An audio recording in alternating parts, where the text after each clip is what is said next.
फिल्सनि चिसनि लुकुचंग्रायदा साल पालायजाखा आगुलि सेक्रेटारियेट हागतनि बानाति सिनाय अंगै माजगैखा हुकबार मन्त्री जोंफ्रां मन्त्री रतन लाल नाथ जानुवारि 22 सालमारि तांग साल हागतनि बानाति सामुनि बिसिंति सेक्रेटारियेट फिल्सनि चिसनि लुकुचंग्रायदा साल पालायजाखा यागुल फुं आइसिरि सिरि शेरि लब लब अंगै तंमा जरा गान्ति गादो थांगै थैकतार थैनाय रकनि हायावा खुमबगै खुलुमै फिल्सनि चिसनि लुकुचंग्रायदा साल रक्षायै थैकतार थैनाय रकनो मैतो खलाइखा हुकबार मन्त्री जोंफ्रां मन्त्री रतन लाल नाथ आबो बाय बाक्सा आगुलि एलबार्ट एका पार्क थांगैबो थैकतार थैनाय रकनो मैतो खलाइखा हाकतनि बागै लांमारनाय रकनो मैतो खलायै फिल्सनि चिसनि लुकुचंग्रायदा साल पालाइखा रचाबमुंनि बिसिंतै हुकबार मन्त्री जोंफ्रां मन्त्री रतन लाल नाथ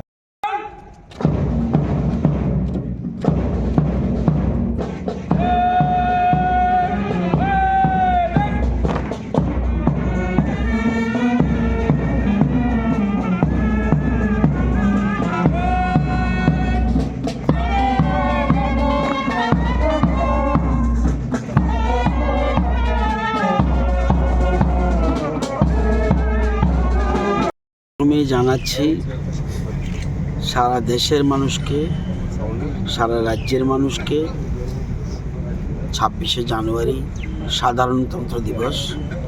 আমরা ৭৭তম সাধারণতন্ত্র দিবস পালন করছি।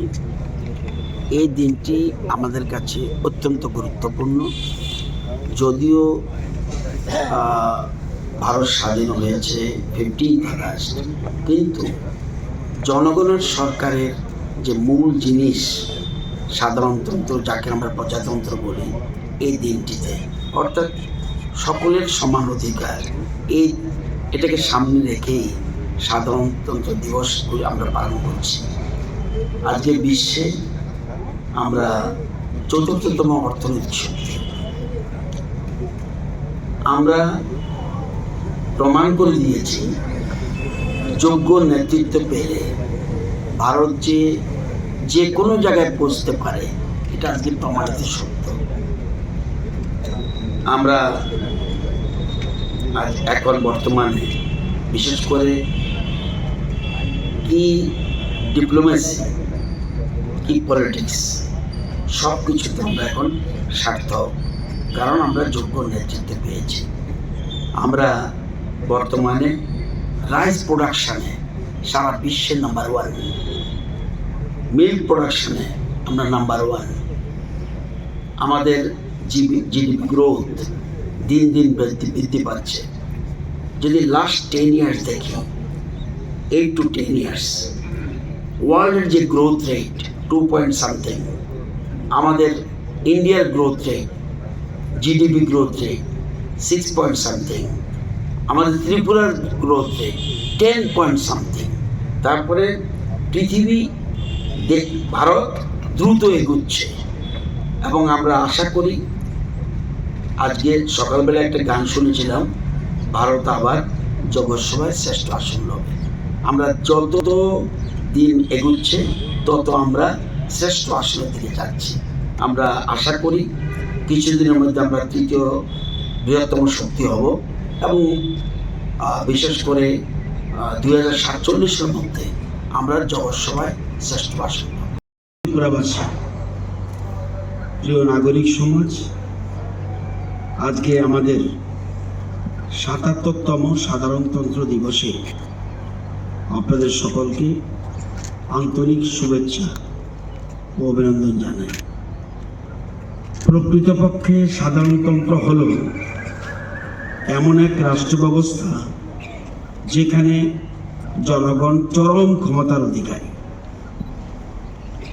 ভারতীয় সভ্যতা ও সংস্কৃতি চিরকালেই সাম্য ও জাতীয় ঐক্যের জয়গান করেছে। এক জাতি এক প্রাণ একতা, এটাই আমাদের জাতীয় আদর্শ।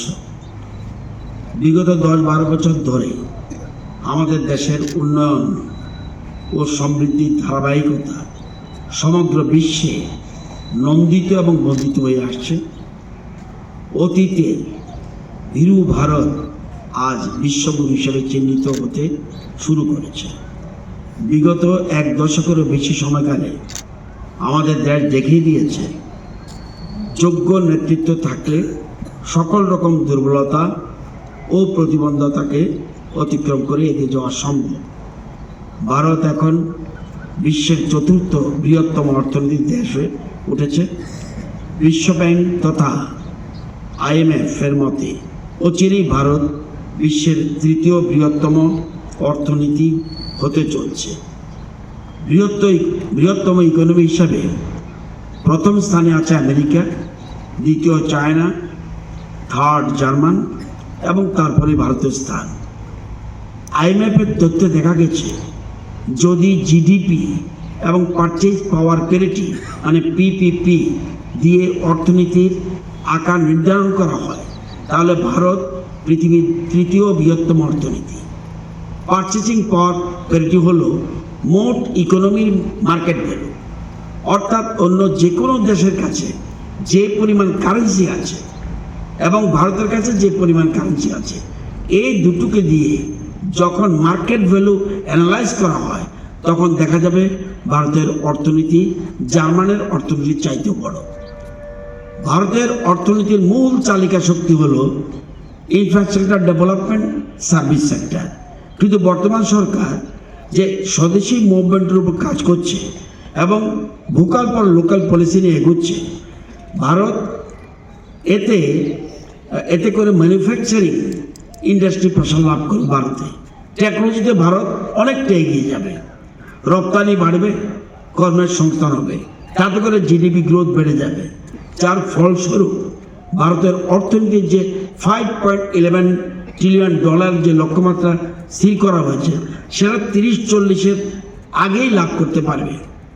আমাদের দেশের প্রধানমন্ত্রী দেশকে ভেবে চালাচ্ছেন রাজনীতি এবং কূটনীতির ভাষা বলে soft and hard power of diplomacy, অর্থাৎ একদিকে সারা পৃথিবীকে আমাদের বন্ধু অর্থাৎ বসুন্ধৈব কুটুম্বকম, আমাদের কৃষ্টি সংস্কৃতি, আমাদের সাহিত্য শিল্পকলা এগুলিকে বিশ্বের দরবারে তুলে ধরব, অর্থাৎ সফট পাওয়ার কূটনীতির প্রভাব বিস্তারের জন্য। অপরদিকে বিশ্ব যেন এটাকে দুর্বলতা না ভাবে সেই জন্য আমরা হার্ড পাওয়ার ব্যবহার করব, অর্থাৎ প্রয়োজনে কার্গিল, সার্জিক্যাল স্ট্রাইক, অপারেশন সিন্দুরের মতো কঠোর সিদ্ধান্ত নিতে হবে। 2014 সালে আপনাদের মনে আছে United Nations General Assembly 21 June তারিখকে আন্তর্জাতিক যোগ দিবস হিসাবে ঘোষণা করেছে। এটা আমাদের কূটনৈতিক সফলতা। আজকে সমস্ত বিশ্ববাসী যোগকে গ্রহণ করেছে, বিশ্বের দরবারে ভারতের গ্রহণযোগ্যতা বাড়িয়েছে। এটা আমাদের প্রধানমন্ত্রী নরেন্দ্র মোদীর রাজনৈতিক ও কূটনৈতিক দূরদৃষ্টি ও পরিপক্কতার কারণে সম্ভব হয়েছে, নতুবা পৃথিবীতে যোগা হাজার হাজার বছর ধরে ব্যাপ্ত ছিল। আত্মনির্ভর ভারতের সবচেয়ে বড় প্রমাণ হলো হেভি উইপনারিজ, যার জন্য ভারতবর্ষকে সবসময় অন্যের উপর নির্ভর করতে হয়েছে। আর অন্য দেশগুলো আমাদের এই দুর্বলতার সুযোগ নিয়ে আমাদেরকে ব্ল্যাকমেইল করত। আজকে BrahMos air to air missile, Akash open system, surface to air missile স্বদেশী প্রযুক্তির মাধ্যমে ভারত নিজে তৈরি করছে। শুধু তৈরি করছে না, পৃথিবীর অনেক দেশের কাছে ভারত রপ্তানি করছে। এতে করে শক্তিশালী রাষ্ট্র হিসাবে বিশ্বের দরবারে ভারতের গ্রহণযোগ্যতা বেড়েছে। আগে MiG, Sukhoi, Rafale, supersonic cruise missile এগুলি বাইরে থেকে আসতো, এখন আমরা নিজেরা তৈরি করছি। যেমন Tejas light combat aircraft, Akash air defence system, artillery guns, drones, India's own GPS system, that is NAVIC, India's indigenous satellite navigation system. হচ্ছে কস্ট এফেক্টিভ স্যাটেলাইট লঞ্চ করি। অন্যান্য দেশগুলো আমাদের কাছে এই কস্ট এফেক্টিভ স্যাটেলাইট তৈরি করে দেওয়ার জন্য অনুরোধ জানাচ্ছে। আমরা বর্তমানে second largest mobile phone manufacturer. Defence export আগে হতো 1900 কোটি বছরে 1900 কোটি, এখন বছরে এক্সপোর্ট হচ্ছে 21,000 crore। 90টির বেশি দেশে আমরা রপ্তানি করছি। সরকারি কাজে আমরা বিদেশি সফটওয়্যার ব্যবহার করতাম, মেইল ইউজ করতাম, জিমেইল ছিল, এতে ডাটা কম্প্রোমাইজ বা অর্থাৎ হ্যাক হওয়ার সম্ভাবনা ছিল। এখন আমাদের নিজস্ব জো ইউজ করছি। চন্দ্রযানের সফলতা ভারতকে পৃথিবীর দরবারে এক বিশেষ সম্মানের জায়গায় দাঁড় করিয়েছে। পৃথিবীতে ছোট বড় মিলে 200-র উপর দেশ রয়েছে, তার মধ্যে ভারত একমাত্র দেশ যে চাঁদের দক্ষিণ মেরুতে চন্দ্রযানের সফট ল্যান্ডিং করতে পেরেছে।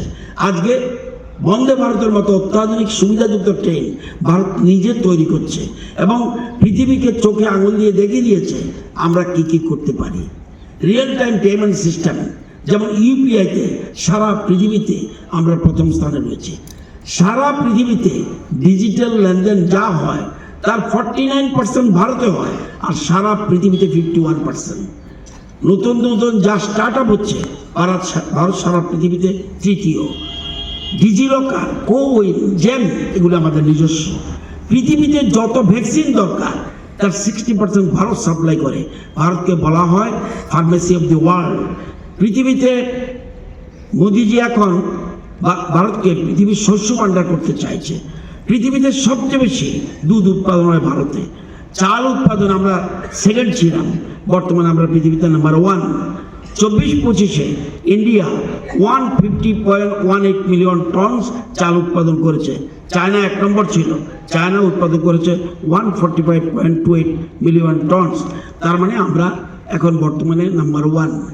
আমরা যদি লাস্ট 8 to 10 ইয়ার্স আমরা যদি ওয়ার্ল্ড জিডিপি গ্রোথ রেট দেখি, তাহলে ওয়ার্ল্ডের গ্রোথ রেট 2.5%, ইন্ডিয়া 6.37%, আপনাদের ত্রিপুরা 10.5%। তা আজকে শুধু তাই নয়, ভারতবর্ষ এখন বিশ্বের দ্বিতীয় বৃহত্তম 5G ব্যবহারকারী দেশ। 6G চালু করার চেষ্টা করা হচ্ছে।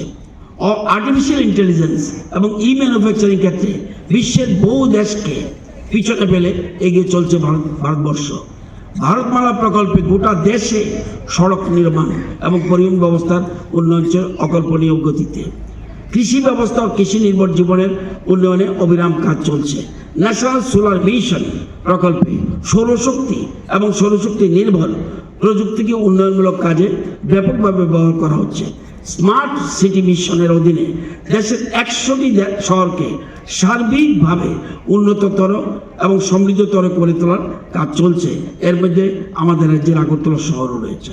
আমাদের দেশে অর্গানাইজ সেক্টরে কর্মসংস্থানের ক্ষেত্রে বিগত 10-12 বছরে ব্যাপক উন্নতি ঘটেছে। WPR বা যাকে বলা হয় ওয়ার্কার পপুলেশন রেশিও এখন অতীতের রেকর্ড ছাপিয়ে 53.2% হয়েছে। বেকার সমস্যার সমাধানের ক্ষেত্রে বর্তমান কেন্দ্রীয় সরকার উল্লেখযোগ্যভাবে সফল। 17-18 সালে বেকারত্বের হার ছিল 6.1%, কিন্তু 2025 সালে তা কমে 4.7% হয়েছে। হিউম্যান ডেভেলপমেন্ট ইন্ডেক্সের ক্ষেত্রে উল্লেখযোগ্য উন্নতি হয়েছে। 2015 সালে আমাদের দেশের হিউম্যান ডেভেলপমেন্ট ইন্ডেক্স ছিল 0.609, 2025 সালে সেটা হয়েছে 0.685। এটা অবশ্যই আমাদের এক গুরুত্বপূর্ণ অর্জন। 2011 সালে আমাদের দেশের সাক্ষরতার হার ছিল 72.98%, 22-23 সালে তা বেড়ে হয়েছে 80.9%। এই সময়ের মধ্যে দেশের কিছু রাজ্য 100% সাক্ষরতার গৌরব অর্জন করেছে। আমাদের রাজ্য ত্রিপুরা তার মধ্যে অন্যতম। আমাদের দেশের স্বাধীনতা ও সাধারণতন্ত্রের বয়স যত বাড়ছে সেই অনুপাতে প্রগতি ও সমৃদ্ধির হারের বৃদ্ধিও ঘটে চলছে। বিগত 1 দশকেরও বেশি সময় ধরে এটি সম্ভব দেশের যোগ্য নেতৃত্ব, সুপরিচালিত সরকারি ব্যবস্থাপনার সমন্বয়ে। আজকে এই প্রজাতন্ত্র দিবসে আমাদের অঙ্গীকারবদ্ধ হতে হবে, আমরা আমাদের অধিকার সম্পর্কে যেমন সজাগ থাকব, তেমনি সততা ও নিষ্ঠার সঙ্গে কর্তব্য পালন করব। আর সেই বিষয়টিকে নিশ্চয়তা দিতে পারলেই আমাদের ভারতবর্ষ জগৎ সভায় শ্রেষ্ঠত্বের মর্যাদা অর্জনে সক্ষম হয়ে উঠবে। পাশাপাশি যথাযথ মর্যাদাভাবে আমাদের স্বাধীনতা ও আমাদের সাধারণতন্ত্র। আমরা চাই এক ভারত শ্রেষ্ঠ ভারত, এক ত্রিপুরা শ্রেষ্ঠ ত্রিপুরা। চুং নাই কাইসা ভারত কাহানকুক ভারত, কাইসা ত্রিপুরা কাহানকুক ত্রিপুরা। জয় হিন্দ, ভারত মাতা কি জয়।